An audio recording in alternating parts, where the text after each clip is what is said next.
nice to see him actually be well rounded out with players like Menguenchi and the WinRG as well. But we are getting into the bans and drafts here, and Team Secret are already cooking up a secret with that the Chow pick. We see that Chow being able to be picked up first on the group stage. It was nearly banned in every single game. Wait, it was banned every single game in Season 1, so we get to see it showcased here. Day 1 of the group stage, and Isurus will pick up the Heino and the Mai. So this looks like a clash lane. Heino being picked up here by Isurus, taking a leaf out of the KPL playbook.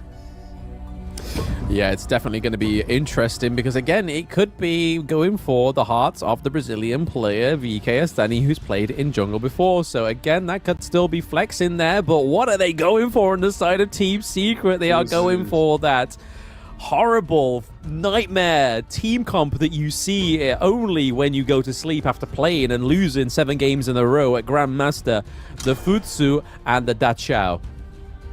Yeah, for those who are unfamiliar with this combination, basically Fuzi usually is one of those heroes that goes in, locks down one of your enemy cores, and then dies just because he's forced to stand in the middle of everybody while he locks down the opponent. But with the Dachao, it means that the Dachao can just send him back to the base after he's done with his ultimate, coming back with full health with the Dachao ultimate as well. So that allows him to be back in the fight after doing his job and continuing to tank, soak up damage, and stay in the lane. But looks like you were right on the Heino jungle, because they pick up the lane to go to the clash. And jungle Heino, something that is very scary to see as well. Yeah, absolutely. I mean, VK Astani does play very well in Chok BR, so it's nice to see that Isurus are cooking something up here as well. Not quite just going for the conventional picks that we're seeing quite often. Even though it's only day 1, we're already seeing that Lady Chen is one of the most contested picks for both all of these teams so far. Again, when Princess Frost is banned, Lady Chen comes through, and again, she generally has that same kind of utility. The freeze, with her new rework, she's able to make herself untargetable as well. But it's all important ultimate that you can literally just, once you click that button in the direction, you can just walk away. You can be like, yo, that's yours to deal with, buddy. You're about to be frozen. I'm done here. I'm about to do some damage to you, and I'm about to just go back to base. Let my team just have their way with you. But again, we have the Mozu coming through as well. So again, this has been another pick in Season 2 that's really shocked me. The Mozu coming through as often as is. Yep, Season 1, I think we've only primarily seen it played in the mid, but here it's nice to see it played in what I feel is the more natural role for the Mozu, which is on the support. And it pairs up really well with the Mai as well, setting up the stun so that Mai can land her first skill, which does a lot of damage. Second skill which does a lot of damage as well. One downside of this entire composition from Isurus' side is that they are very heavily single target damage. They are long range, sure, but they are very single target. You've got Heino, you've got Mai, you've got Mozu. All of them don't have fantastic team fight, so they really need to rely on this final marksman to provide them team fight. Marco Polo doesn't really do that fantastically for them. He does, unless he goes for the stun common skill, but even then, there's not a lot of CCs on that team. Yeah, interesting way of fleshing out Isurus' team comp there with the Marco Polo, as we just saw that the Yukio Tachibana comes through as well, which again is the first time. I don't think we may have saw him like once or twice within Season 1, but normally I don't think we saw him at all within the Chok BR as well. So seeing that come through onto Team Secret is maybe going to be either a hinder towards Isurus, or they may have scrimmed against it, so they know how to play against this Yukio Tachibana. But again, another slippier hero like the Mayin, and you've got also Futsu as well. So there's like, I would not like to be against this Team Comp Zero. That's all I'm saying. Wait, this is a Futsu playing in the farm lane. Yeah, coming from Team Secret. It's not a clash lane that we're more familiar with, but instead they played on the farm lane. They're playing him as a primarily physical damage dealer with attack speed items, and that's going to be very interesting to see Definitely he has ways to close out the distance. He's got the Lady Zen and the Dachao to provide the CC. So I wonder how this is going to go for Team Secret, going for a very unorthodox draft, but Isurus is going for something cheeky of their own as well. This is going to be a very interesting opening for this Game 1 of this Best of 3 series. I mean, in their last chance qualifier, we saw this quite often, that they were literally, it was either them or Team Nova that were drafting bruisers down into the farm lane, and it cooked quite a bit, 'cause, I mean, it clearly works. Obviously, it's not conventional, but if you are not used to it and you can play that very well, it's definitely going to go in your favor. But I feel like onto the side of Isurus that may get picked up here. Mengwenchi getting pretty focused with a lot of nuke damage coming from the side of Team Secret already, having to recall at level 2. Aggression, hello?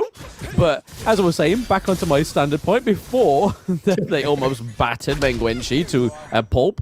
I think Motsu is going to be a key part in trying to shut down these very nimble heroes on the side of Team Secret. Yeah, his ultimate has to be on point. The setup, the stuns is very long duration, which will help out with to set up Heino as well as Mengwenchi on the Mai Shiranui, but that falls in towards the shoulders of Capo. Let's see how he does in this game.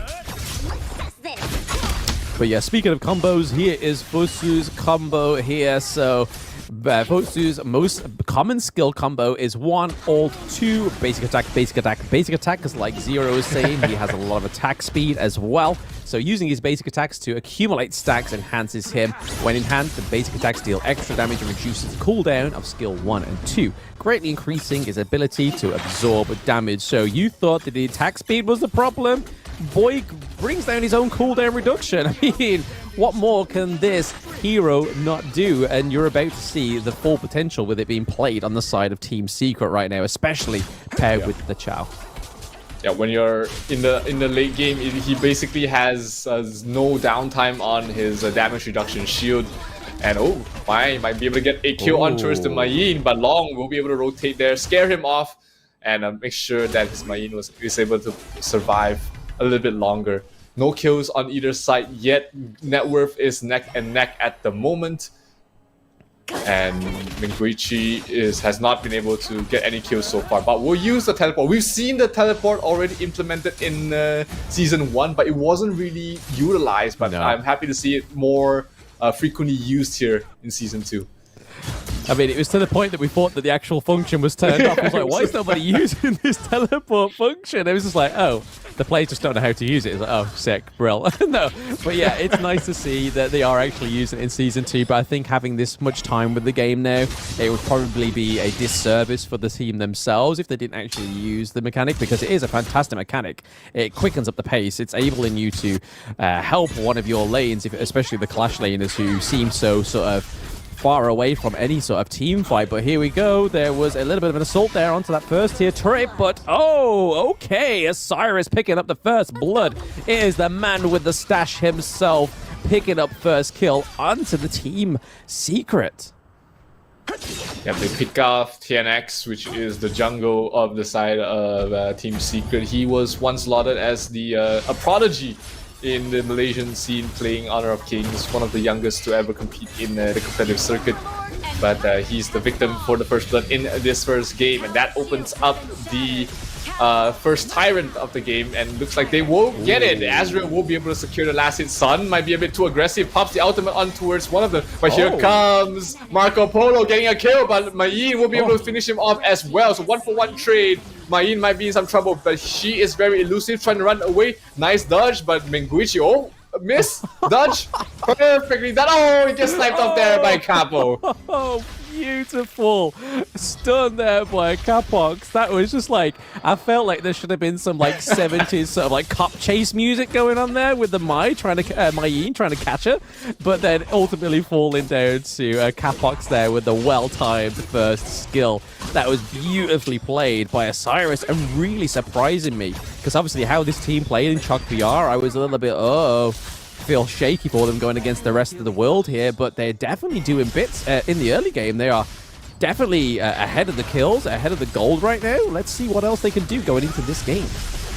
You have 2,000 net worth lead so far, and we see Team Secret really trying to abuse the Da Qiao, keep constantly sending Sun back to base after tanking up the tower, doing as much damage as he can. TNX will be able to secure the Overlord, so that's going to be a bit of objectives going towards the way of Team Secret to try and stave off the bleeding right now. Yeah, for those watching at home, obviously Haino is normally built as your mage, but as you can see in that jungle, he's been built tanky. He has the Burning Cape on there as well, so again, this is going to aid those dives in. His ultimate being able to recall onto the last point he dashed as well is always going to be a blessing to the side of Isurus, and it shows that this is where that tank is going to be, where that real engage is going to be on the side of Isurus in game 1. But they do have to be careful. The macro is slacking a little bit here. We know Muster to be a macro master from Season 1 Invitational, but still yet to pick up a turret, whereas the side of Team Secret is able to pick off both the side turret lanes here. Now with Futsu and the Chao both picking up the farm lane and the clash lane, but speaking of picking up and clash lane, Mayin is taken down in the farm lane as a lane is able to pick up that first tier turret down in the farm lane as well. Marco Polo trying his best to keep them off of that turret, but they do bring that second tier turret in the clash lane down to half health. Isurus needs to do something down in the farm lane. Yeah. Absolutely. The Da Qiao allows them to play this aggressively, going for the macro plays, the objectives. Oh, my Shiranui going towards the back line, gets a kill on towards TNX. Aggressive dive, and you know, Minguichi on that Mai has definitely been making things happen, making things work. But the Sun and Yuhan once again trying to be cheeky, trying to make these plays. Damage reduction, TP back to base, safe. Oh, wow. Like, honestly, the amount of oppression this comp is given the side of Isurus is definitely not one you want to be on the opposite end of, because you think you're going to get them closed down, and all of a sudden you go in, you lose so much health. They've already gone back to base, they got so much health, and again, Capox getting picked up there. Second kill for the side of Team Secret. Are they done just yet? Not quite. Haino taking a lot of damage there. He is focusing and soaking so much damage. We see Muster going into the back of the line there, trying to take out Futsu as well. Death on Sunset comes through, so he's not being able to target it. He goes, tries to take out the Da Qiao as well, but it's a 2v1 for the Futsu, and the Maid and the Marco Polo does get taken down as well. So loads of showboating, loads of trades between both of these teams right now. Sun was able to showcase the strength of that farm lane. Fuzi is so tanky, 2 versus 1, and he still managed to pick one off before falling eventually. And that is just going to get worse and worse. But here, Team Secret has done a great job closing out the gap. It's only down to 1,500 net worth lead, despite the kill difference so far. So there are constant pressure and chaos across the side lanes of the map have really forced Isurus to reduce their rate of farming and allow Team Secret to be able to catch up. Yeah, it's definitely seen where that pressure is coming from, thanks to the Futsu and the Chao. Currently, they may be getting the crucial kill theft on the side of Team Secret, and they do. The Yukio Tachiaban is able to steal that Tyrant going into the second phase of the game. We're currently at the 9-minute mark. That mid lane turret is looking mightily fine there for Marco Polo to try and finish it off, and he is going to claim the mid lane turret as well before they do. But however, we see that troublesome duo in the farm lane as they are waiting to recall, and they're able just to get out scot-free. This should be illegal, surely, Zero. Again and again, they even used the Elaine ultimate to try and finish them off in time, but it was just not enough. The TP just way too fast, and both of those heroes, when they're just playing together, is just so annoying across the map, and that's allowed Team Secret to once again get another tower, and they're going for more. Fuzu catches out one of the heroes. It's gonna be Mai falling, and the Marco Polo dropping down very low, almost falling there. That was the main target all along for the Fuzu, but instead they caught up the Mai, which is a good consolation prize over there for them to get. So the net worth lead is only down to less than 1,000. Yeah, but they've got to be careful here now, because obviously Isurus were having a great footing in the early game, but it seems like that the Chao and the Futsu combo is activating, because those turrets are just melting at this point. It seems like they are just being cut in a big old pot right now, and it's not helping with this Futsu pick. Currently, the Shadow Tyrant is up. We see that Isurus are looking to try and take it, but there is only so much damage that Hainu can take. But we have the Death on Sunset coming through. He manages to take down TNX, but they still manage to steal the Shadow Tyrant once again from the side of Isurus. But down goes the Marco Polo. It is a 1-3 trade, though, however. Definitely not in favor of Team Secret there. Not a favorable fight. Losing 3 heroes there, especially once again, long TNX didn't have a smooth early game, and constantly dying, getting his blue buff stolen is not gonna be great. Azrael was just able to soak up so much damage on that jungle Heino with his build, playing the more tankier build of the Heino variant is just so detrimental, and he gets to heal to almost full every time he uses ultimate as well.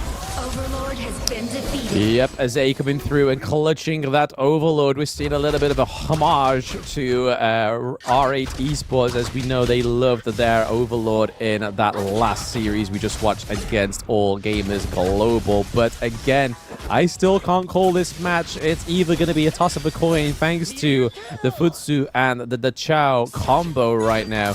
And honestly, I'm not too sure where this is actually going to go, because this is the point where it all starts to become the breaking point of the game within Honor of Kings. They're going into the 12th minute, and there's a lot on the line right now. And I have to say the Haino pick is actually doing pretty well. Not died once yet, tanking so much damage and dealing just a little bit of damage. Obviously, that's been left to the likes of the Marco Polo, the Mai, and also the Elaine as well, which I have to say, Muster on a 3-0-1 is playing this Elaine incredibly. It's just not the macro Muster we used to. Yeah, I mean, Muster was, I think, one of the best, if not the best, Clash Lane players in Season 1 here. They're trying to go for the kill. Once again, not enough damage. And they were able to just teleport away. But that allows the side of Isurus to go for that top tier 1 tower along with the Vanguard. That's going to give them a lot more net worth right now. Almost back to 2,000 for the side of Isurus. Yeah, Mayin looking to freeze the lane boss. We've also got Haino doing exactly the same thing in the same lane as well. Pretty much just counter-reacting whatever tactic that Team Secret is trying to cook up in that farm lane, it seems. But again, well played to Isurus, being able to get that first tier turret in the Clash lane. But look at that goal different. Azay is ahead in that jungle, and it's neck and neck in that Clash lane, and even closer in the farm lane. So knowing they don't have any range in that farm lane, the Futsu, because he's taken down so many turrets, is just up there with the Marco Polo. This is not stopping him at all. Yeah, and Team Secret continues to just play on the side lanes, continuing to put pressure from the side lanes, allowing the rest of their teammates to have much more farm in a safer position as well. So that allows them to slowly get back into the game, back to 1,500 net worth lead to Isurus as we're heading towards the late game. And what, in your opinion, Blam, which team has the better late game? Oh, I mean, again, I'd like to say that Isurus may get a little bit of a late game advantage here, but again, just because of this the Chao and Futsu combo, it just seems to negate any of that late game. It seems like right now we've got Muster go 2v1 against the Chao and Futsu, but no doubt he's going to get recalled in a moment. Gets the kill though, however, that is already a 2-3-0 trade right now for Team Secret, and it's only Hainu that is alive because Capox has had to retreat, and look at all this damage he's soaking. It is crazy amounts of damage that has been soaked there by Azray and on the Hainu pick in jungle. So just shows those watching at home, he's not just your classical mage. He's able to be played in many ways.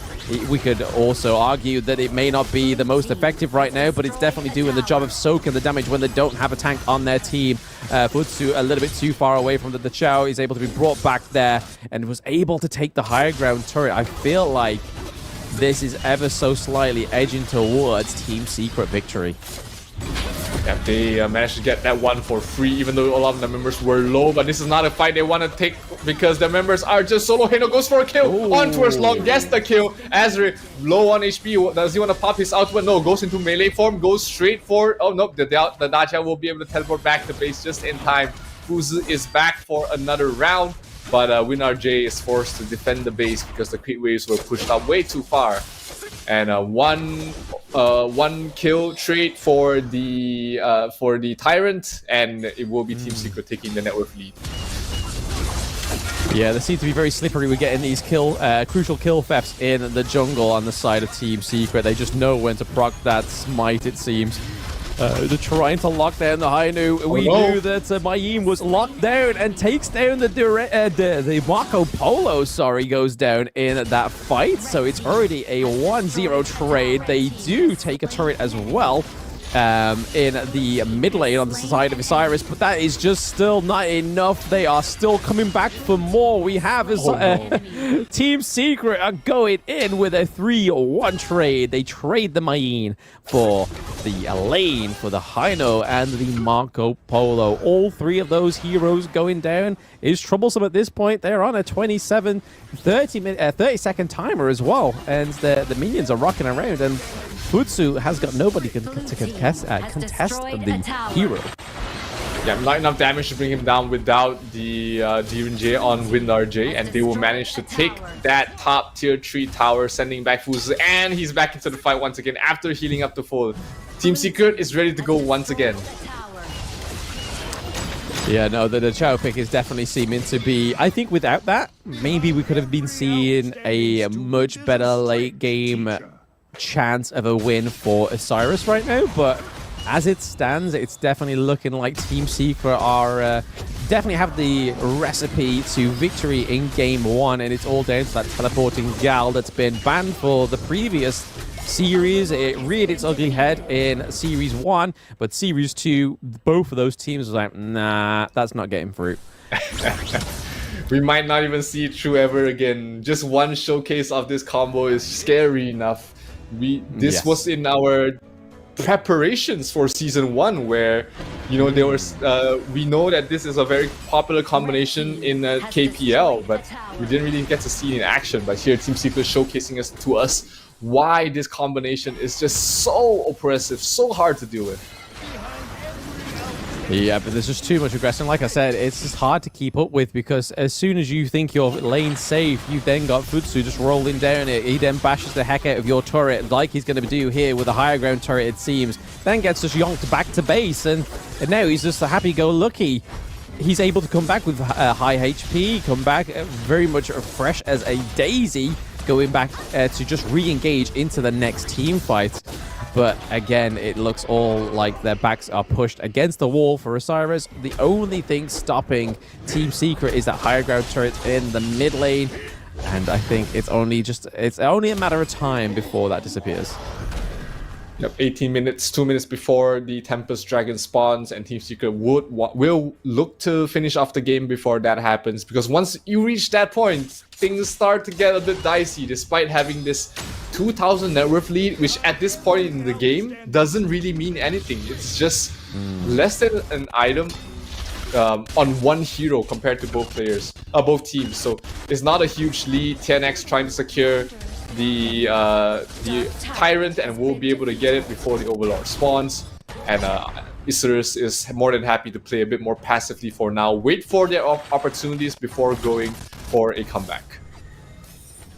Yeah, with all the teams still up and alive, they've got to try and find some way of trying to whittle down the side of Isurus there, but we do see that Futsu is taking a lot of damage, but again, thanks to the Chao, he's able just to go back. That little lady doesn't have her ultimate just yet, so can't sort of force a teleport that everyone can just dive into to try and push one of these lanes, but I can imagine it's now up that is going to be the case. She could put it somewhere, and then it's hard to contest with, because now that the pressure is, where are Team Secret going to be lying? Are they going to try and go for the Tempest Dragon? Do they really need it? Are they going to bait the Tempest Dragon fight and then get the Chao and Futsu to be pushing the lane and then drop a teleport for the whole of the rest of the team just to come through and just finish it as a back door? When this team comp makes its way to the Gorge, it's just a hard thing to play against, especially on the side of Team Secret, like you said. They have a prodigy on their team. They're all young, but it just shows how hungry they are for the win. Yeah, there's so many ways they can play this right now. Oh, they can't catch up Azray. They find where he leaves his mark, and he outs right into it. Does have the Sage's Sanctuary, so he's back here in the fight. He's dropping down very low though. TNX will bring down Menguish. Everybody's so low from the side of Isurus, and they will lose Azray. They are going for more. Capo trying to back off, but he gets brought down there by Long. Heroes are falling. Mayin still standing, still fighting. Sage's Sanctuary still up, but will fall once again. TNX gets the kill on towards their lane, and that's gonna be a full 5-man wipe from Team Secret, and they lose absolutely no one.